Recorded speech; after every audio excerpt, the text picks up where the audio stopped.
ने कहा ये सीट जीती हुई थी जो बीजेपी ने बेईमानी से परिणाम दूसरा किया है, और जो अधिकारी हैं इन्हें कोई ना कोई तो कम से कम वोट जिस तरह पढ़ाया जाता है इसके लिए इन्हें सम्मान करना पड़ेगा, कोई नया सम्मान के लिए घोषित करना पड़ेगा। सरकार बनेगी तो ऐसे अधिकारी जिन्होंने लोकतंत्र में इस तरह की जिम्मेदारी निभाई है उनका सम्मान किया जाएगा।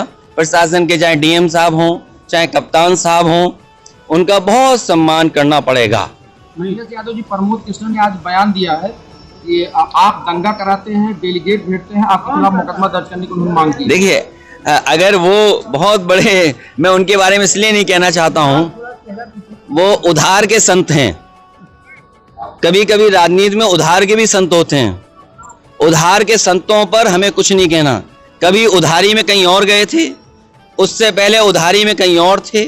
ये उधारी संतों के बारे में हमें कुछ नहीं कहना है। लेकिन अगर प्रशासन कार्रवाई कर रहा है और सरकार जिस तरीके का रवैया अपना रही है, केवल अपनी नाकामी छिपा रही है, क्योंकि नाकामी इसलिए छिपा रही, उन्होंने वोट में लूट की थी, उस पर चर्चा ना हो। आज हम और आप यहाँ खड़े हैं, एक इमोशन क्या हो सकता है बेहतर? हमारे और आपके इमोशन के लिए क्या हम वोट पे चर्चा करें कि हमारी जो जमा मस्जिद या मस्जिद को लेकर के जो विवाद खड़ा कर दिया है, मस्जिद को लेकर के जो घटनाक्रम कर दिया है, आज अगर हम वोट की बात कहें तो शायद मतदाता नहीं सुनना चाहेगा। मतदाता सुनना चाहेगा कि क्या हुआ है मस्जिद को लेकर के। ये जानबूझ करके भारतीय जनता पार्टी कर रही है। और इतना ही कुछ करना है तो चीन की सीमा पे क्यों नहीं जाते हो आप? हमारा इतना बड़ा कैलाश पर्वत खड़ा है, वहां की चिंता किसी को नहीं, बीजेपी वालों को। क्या मानसरोवर के बारे में एक शब्द भी बीजेपी कह सकती है? कैलाश पर्वत को लेकर के अगर एक भी शब्द बीजेपी कह दे, कमजोर को डराना और कमजोर पे अपनी ताकत दिखाना, इससे खराब काम लोकतंत्र में और कोई नहीं हो सकता है। दो बड़ी मुश्किल से बीजेपी जीत रही थी, 7 सीटें समाजवादी पार्टी जीती है, लेकिन प्रशासन ने सर्टिफिकेट किसी और को दिया है। और जो संभल में हुआ है, संभल में हुआ नहीं है, कराया गया है। अफवाहों में होता कुछ नहीं है, अफवाहों से होता बहुत कुछ है।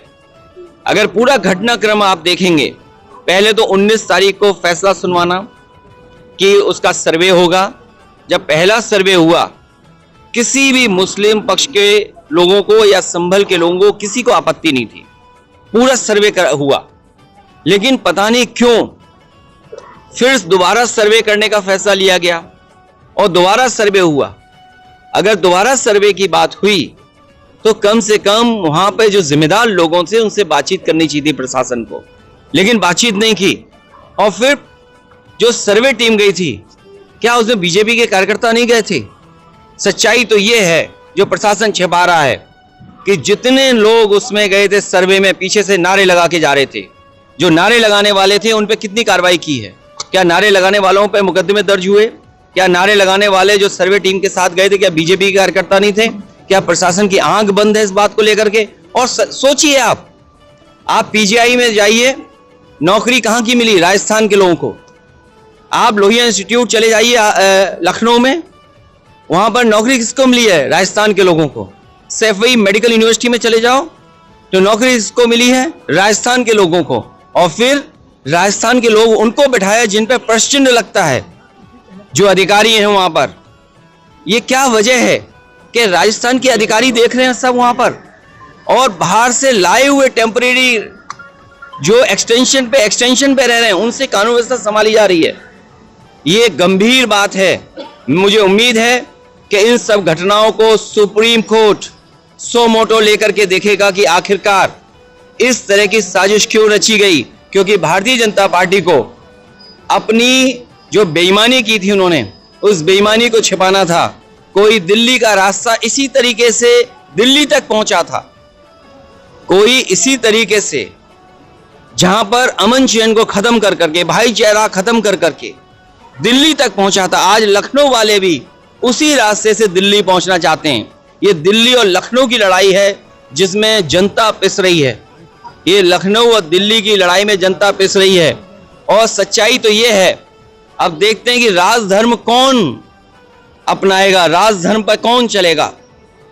ये हमें और आपको भी देखना है कि राजधर्म का पालन होगा कि नहीं होगा इस बार। और यही नहीं, अभी 60,200 से अधिक पुलिस की भर्ती हुई है। आपने देखा होगा 23, 24, 25 और 30 और 31 अगस्त को 10 चरणों में परीक्षा संपन्न हुई।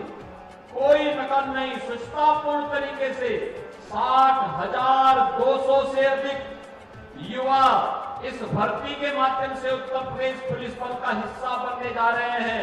और जैसे ही इनको नियुक्ति पत्र प्राप्त होगा, फिर 40,000 नौजवानों के लिए फिर भर्ती के लिए हम आवेदन पत्र लेने जा रहे हैं। अगले 2 साल के अंदर 2 लाख नौजवानों को हम केवल सरकारी नौकरी देने जा रहे हैं।